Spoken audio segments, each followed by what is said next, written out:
Hi, welcome to my channel, and today I have another theatre vlog for you. So tonight I'm actually off to the press night of Testmatch at Bolton Octagon Theatre. Now I don't know too much about the play, but I'm really looking forward to going to see it. I'm really looking forward to going back to the Octagon Theatre because I've only been once before and it was a really nice theatre, so I'm really looking forward to it. So I'm going to go and get the tram in a minute to the train station. I'm getting the train from Victoria to Bolton. It only takes 20 minutes on the train, so yeah, really looking forward to it. The show starts at 7:30 and I think it's only like an hour and 45 minutes long, so it's not a long play. Yeah, really looking forward to it. I'll show you around the theatre like I usually do, and then I'll give you a full review of the show once I get home. So yeah, I hope you enjoy this little video.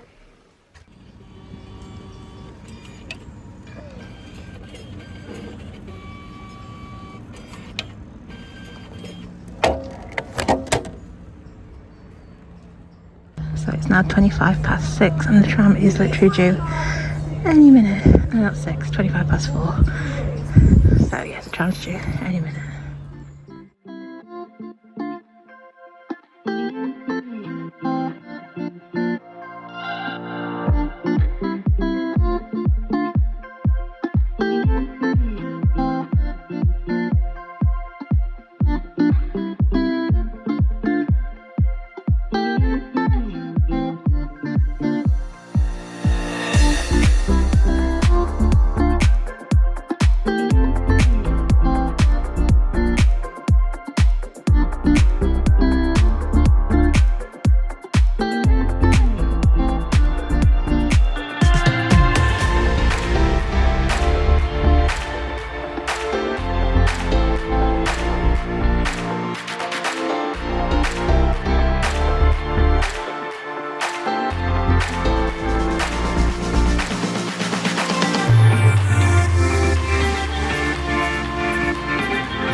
So it's now 5:15. I think I'll have a quick look in Primark before I go get something to eat because I'm not that hungry yet, and the train's not due till 6:15, so I'll have a quick look in here. So it's now about 5:15, so I've got about an hour before my train, so I've just got some food to eat before I head to my train. It's got a KFC, so I'm going to eat this and then I'm going to head to Victoria train station. So it's now 5 to 6. I'm just walking up to the train station now. I think there must be a concert on in the arena because there's loads of people selling stuff. So that's it. I often use this phone. So it's 5 to 6 now. Train's at 15:15, so I've still got 20 odd minutes yet. So go in and find a platform. I think it's in platform 5. So let's go and find it.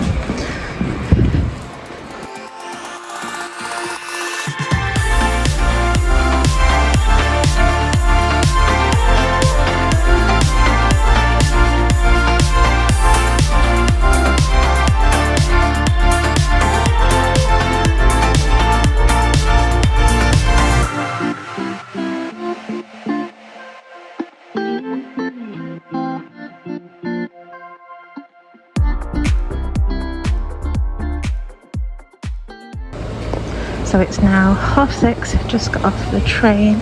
Ended up getting an earlier train because I was there and I had an anytime ticket. So yeah, it's 7:30 now. I'm just going to walk up to the theatre. Show doesn't start till 7:30, so I've got plenty of time for a little look around the theatre when I get there and stuff. So yeah, I'll get back to you now once I'm at the theatre. So I've just arrived now. This is Bolton train station just here, and the theatre is just straight up this way, so it'll take me about 10 minutes to get there. Okay, I'm just near the theatre now. It's just in the background here, but I just thought I'd show you this little elephant thing, and they're cute. My children would love that. I definitely have to bring them so they can look at the little elephants one day. Cute. Yeah, just walking up to the theatre now.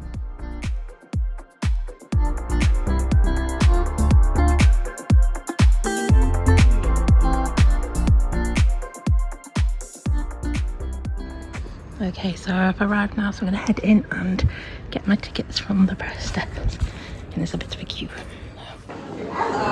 Okay, so I've just picked up my ticket, drinks voucher and play text. I'm just going to head into the bar now and get a drink while I'm waiting.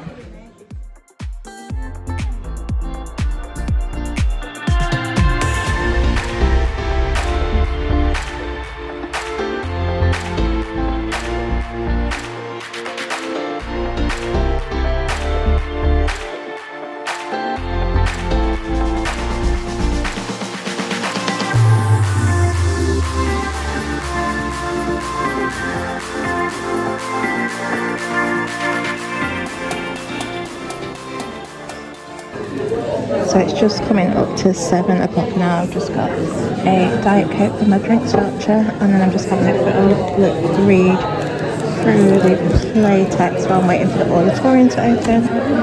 It should be opening soon.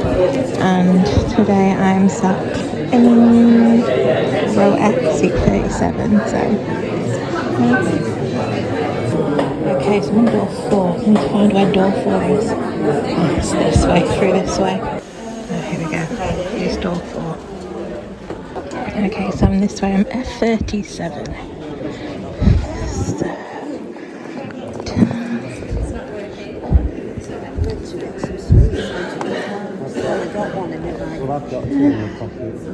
oh, this side.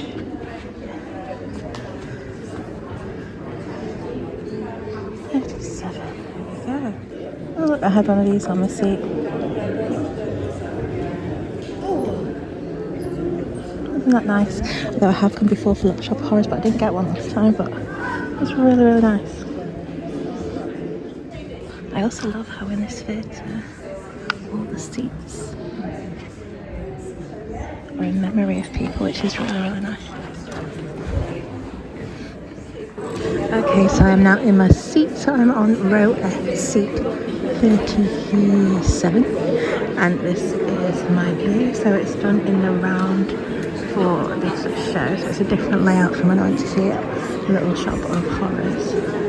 Yeah, it looks really interesting, so I'm really excited for it to start now. I think it's going to start in about a quarter of an hour, so I'll get back to you now in the interval.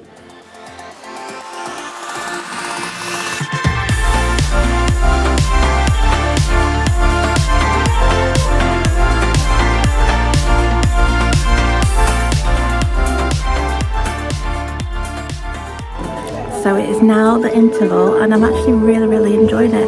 Didn't know what to expect from it, but it's so good. The acting is fantastic, and yeah, I'm really, really enjoying it. Obviously, I'll tell you more about it when I get home, but so far the interval is very good.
Ladies and gentlemen, you better hold on to your ice creams, you better hold on to your drinks, because there will be quite a few balls in the air. Alright? So keep your eyes peeled and keep your wits about you, alright? Right, whenever you're ready, Harvey. Yes. Which players in the house? Yes. Yes? Excellent. Combo. Well done. Here you go, sir. Right. Yes. Right. Wicked keeper. Sir. Okay, right. Go on.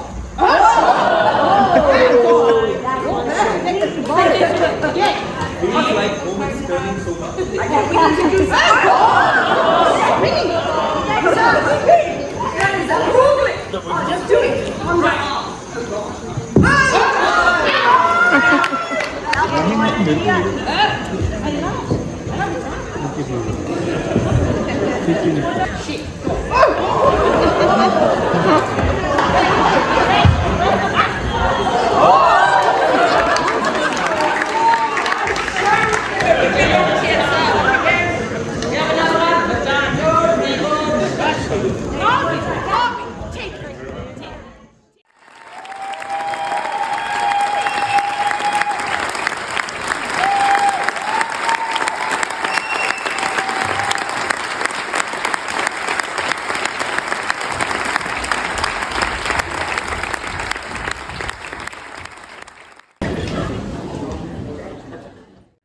show has finished now. Really enjoyed it. It was really, really good. Obviously I'll tell you more about it when I get home. I'm going to rush and try and get an earlier train because there's a Girls Aloud concert on tonight and I don't want to get stuck in all that traffic. So I'm going to quickly try and get an earlier train. So I'll get back to you now whilst I'm on the train. So it's a train to Piccadilly due in 15 minutes. This one. Yeah, it's a northern one, that's fine.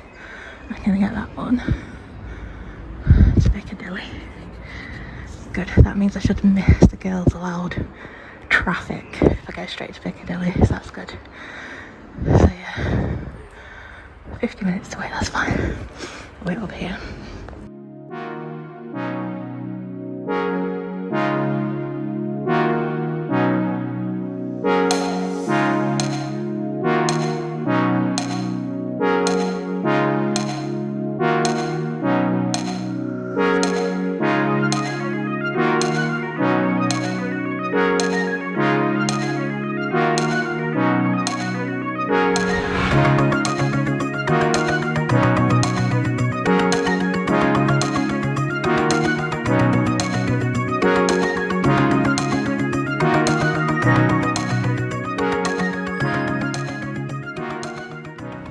Now 10:20. I'm back in Manchester. I'm just going to go and get the tram now, so hopefully should be home by 11.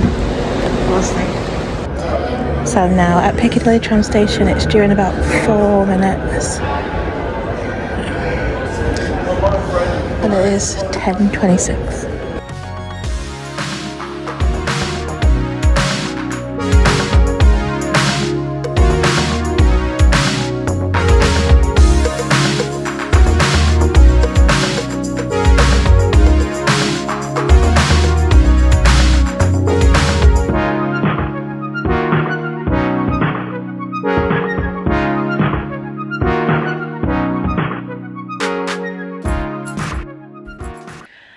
So it's now the next day and I thought I would just tell you a little bit about Testmatch, which I went to see last night at the Octagon Theatre in Bolton. So I was kindly invited to the show's press night, which took place on Friday the 24th of May. The show started at 7:30 p.m. It had a runtime of 1 hour and 50 minutes with a 20-minute interval. Act 1 was 50 minutes and Act 2 was 40 minutes. And the show has an age guidance of 14 plus. So for this show, it's actually performed in the round, so the stage is sort of in the round and the audience sits all around the round stage. And so I was sat on row O, seat 37, and the view was excellent, had an excellent view. To be honest, I think wherever you sat in the theatre, you're going to get an excellent view, like I said, because it's done in the round.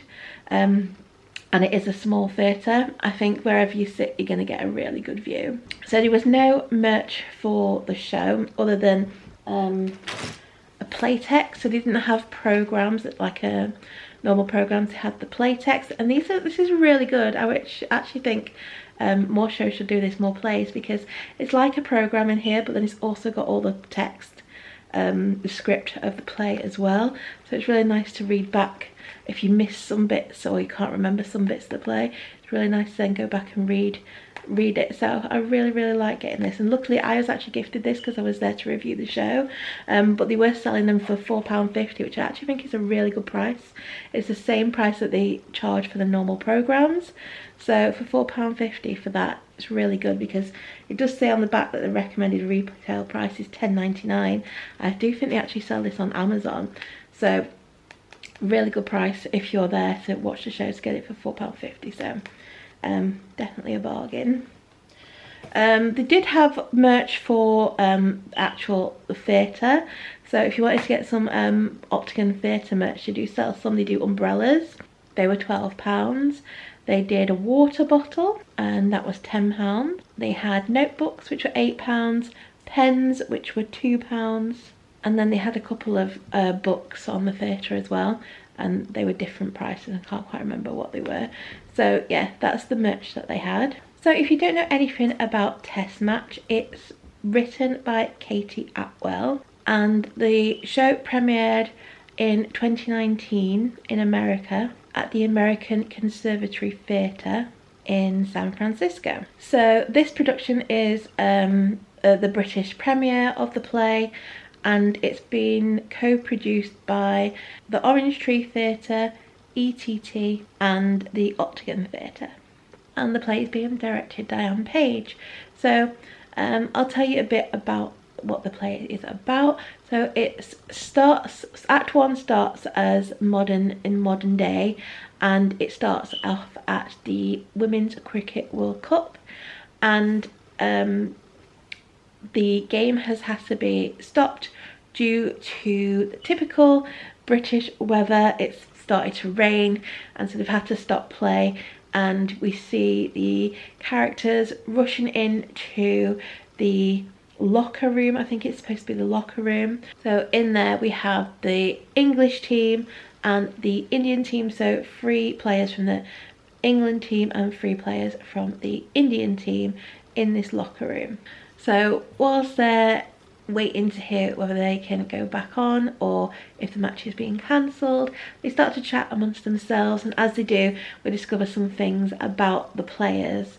One of the players is talking about her love life and how she thinks dating rugby players is much better than dating cricket players, and she goes on about that.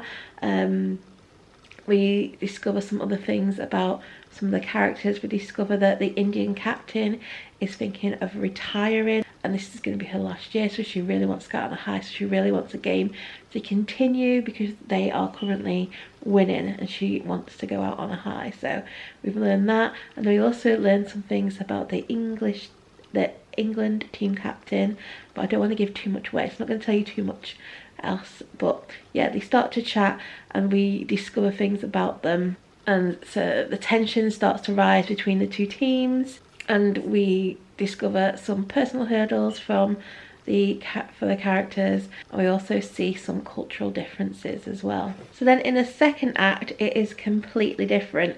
We transition to 18th century Calcutta, where we see 2 British colonial administrators from the East Indian Company, and they are practicing a game of cricket with one of their housekeepers who is called Albie. So the administrators are actually awaiting the arrival of the Sultan of Bangalore's trade delegation, and as they wait they decide to review and finalise the rules for cricket, and this is to make sure that they have uniform gameplay and that everyone is playing the game by their rules. However, we discover that they have a bit of a dilemma because I think it's an English women's cricket team has sent them a letter telling them that they want formal recognition for the overarm bowling technique, which they are now using in their game. And they state that they came up with this overarm bowling technique due to the fact that with the underarm technique, the balls used to get caught up in their big skirts, and so they started bowling overarm to stop this from happening. So the administrators decided that the best way to deal with these women is actually to pay them off, bribe them, so that they don't talk about this, and that nobody learns that they are actually throwing like girls, is what they say. So they don't want anyone to know that this technique was fought up by women. So we also see, as the 2 administrators discuss between themselves, we also find out they have actually secured substantial bonuses for themselves, and they have arranged a bailout to conceal their mismanagement. And this has actually led to a nationwide famine. So that is some of the stuff that happens in Act 2. I don't want to go and tell you everything that happens, but that is the main bit of Act 2. So the 2 acts are performed with 2 very different styles. So Act 1 is performed more neutralistic, as we capture like the raw conversations between the different team players. And so in contrast to that, the second act is performed in more of a stylized satirical tone, and it utilises farce to critique the injustices of the colonial era. So the set design for this was by Kat Fuller. It was quite interesting.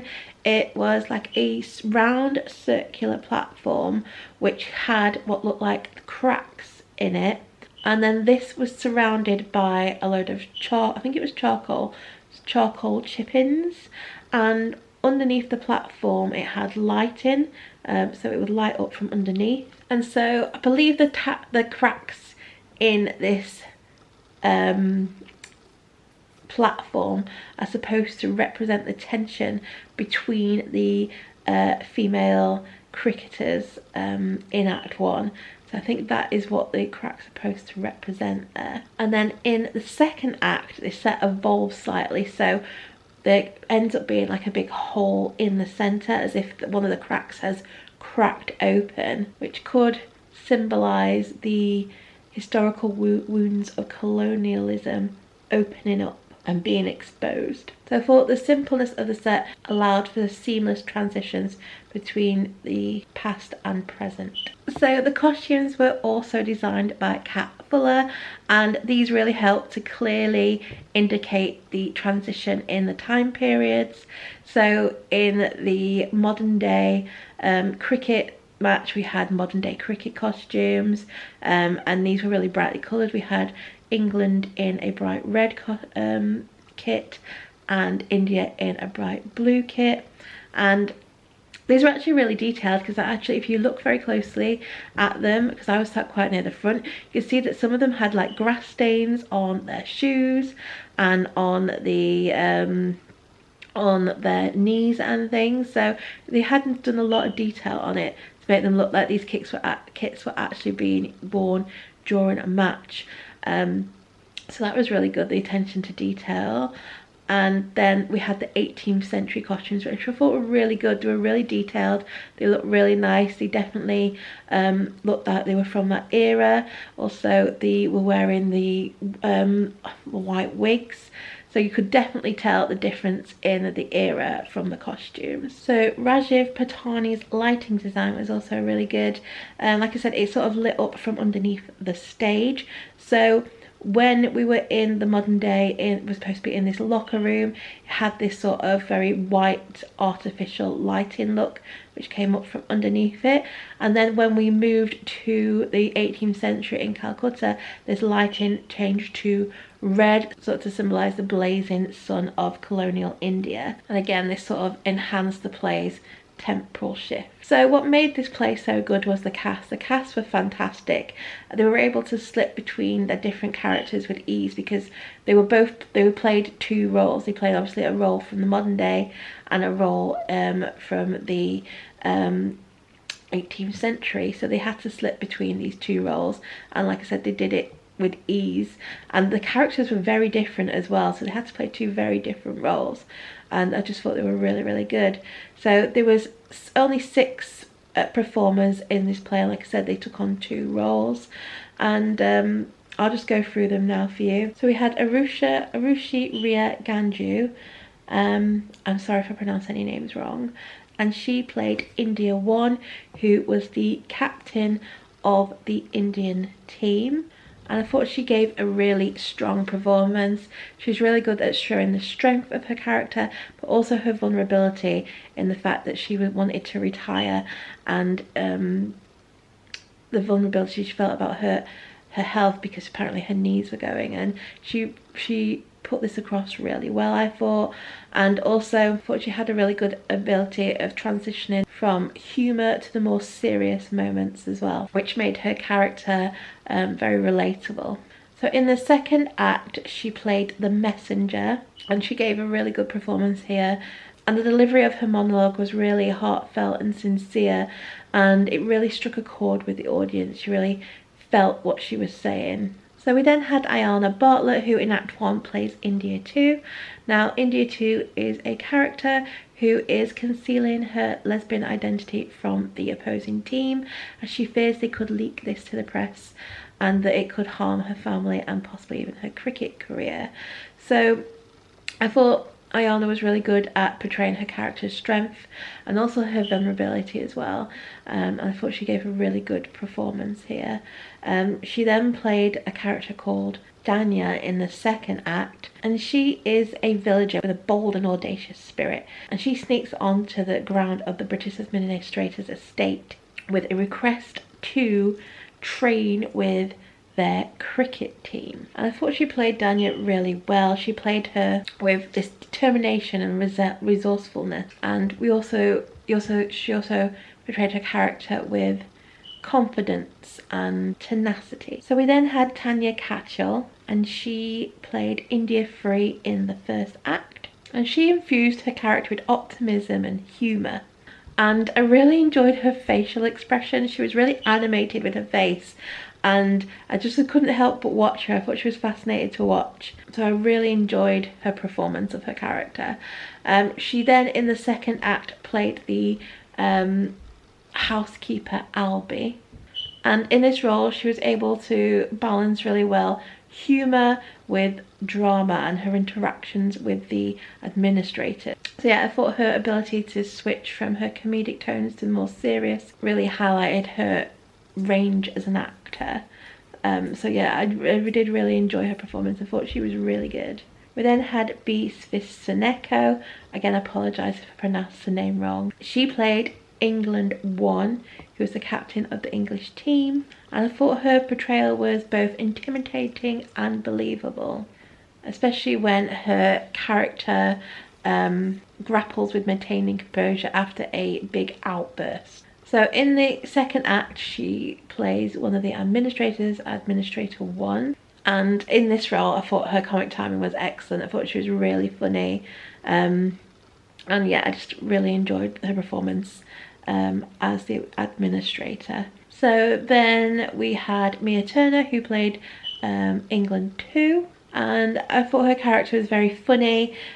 She was comparing dating rugby players to dating cricket players, and that little conversation, it was very funny, and yeah, I thought she had really good comedic timing. So in the second act she plays Menzahib, who is the wife of one of the colonial administrators, and her character appears to be lost in her own world, whether that's due to opium abuse, because she seemed to take a lot of opium, or societal neglect. And I thought she played this character with eccentricity and whimsy, and she was very funny, but you also felt a little sorry for her character as well, and you could feel her vulnerability. So I thought she played it very well. So we then had Haley Jones, who played England 3 in the first act, and she was sort of like the reluctant peacemaker, and she sort of made her character quite really relatable. You could relate to her character. Then in Act 2 she played one of the administrators, and again she was really funny in that role, and she had great comic timing as well. So now that I've gone through the cast, I should probably show you the little play script, because it does have the cast biographies in here. So we'll have a quick look at this now. Okay, so this is the play script. Now if we open it up, it has a little bit of information here. It says here the UK premiere was first performed on the 20th of April 2024 at the Orange Tree Theatre in Richmond. We then have the cast list here, and we have the creative and production team, and we have a thanks. We then have some rehearsal photos, you can see it here.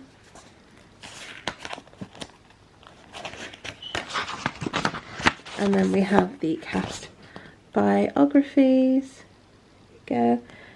So we then had Ayana Bartlett, who played India 2 and Dania, and her theatre credits include 100 Words of Snow, and that's all the theatre credits she's got. We then had Arushi Ria Ganju, and she played India 1 and The Messenger. Her theatre credits include The Ghost of Thomas Kemp, Unlocking Cannon's House, Henry VIII, and just those are some things that she's done. We then had Hayley Jones, who played England Free and Administrator 2. Her theatre credits include Romeo and Juliet, Little Women, Stig of the Dump at Grosvenor Park Open Air Theatre. Then we have Tanya Cattell. She played India Free and Arby. Her theatre credits include The Express at the RSC. She's also had some television credits. She's been in Eternally Confused and Eager for Love. We then had B. Svistaneko. Again, I'm sorry if I pronounced her name wrong. She played England 1 and also Administrator 1. Her theatre credits include The Tempest at Shakespeare's Globe, Macbeth, Romeo and Juliet at the Guildford Shakespeare Company, and a very expensive Poison at the Old Vic. And then finally we have Mia Turner. She played England 2 and Mensahib, and her theatre credits include Boys at the Tabard Theatre. So then we have the creative biographies. So yeah, this is the creative team's biographies. We have some information about the Orange Tree Theatre,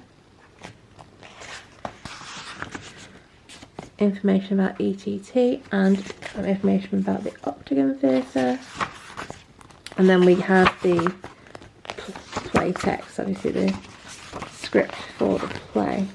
And yeah, that is the play text. So overall, I really enjoyed Testmatch. I thought it was very thought-provoking and engaging production, and I thought it was very good at seamlessly blending humour with profound insight. And I thought it not only entertained but also encouraged reflection on both historical and contemporary issues. I also thought the production worked really well in Bolton's intimate theatre. I don't think this would work on a bigger stage. I think you need it in this more intimate setting, as I think it enhances the emotional impact of the play. So yeah, I thoroughly enjoyed the show, definitely recommend it. I gave the performance 4 stars, and yeah, I really enjoyed it. I would probably see it again as well, see if I pick up other bits from it. But yeah, I really enjoyed it. I thought it was very good, very well acted. I thought the cast were fantastic, and yeah, definitely recommend it. So it's playing at the Octagon Theatre until the 1st of June. It's then, I think it might then be going on to another venue, I'm not sure. I'll find out and I'll put down below if it's touring to any other venues. I'll link down below where you can get tickets for the shows at the Octagon Theatre. And yeah, I hope you've enjoyed this little video. If you do enjoy theatre blogs and reviews, do please consider subscribing and hitting the notification bell, and you'll be notified as soon as a new video goes up. I've got a few shows lined up. I'm actually going to go and see Aladdin. I've got tickets to see Burlesque. I'm going to go and see Sister Act at Storyhouse. And yeah, I've got quite a few lined up. So if you think you'd be interested in seeing reviews and vlogs for any of those, like I said, do subscribe, hit that notification bell, and you'll be notified as soon as they go up. So yeah, like I said, I hope you've enjoyed the video. If you have, please do give it a like. Don't forget to subscribe, and hope to see you again soon. Bye.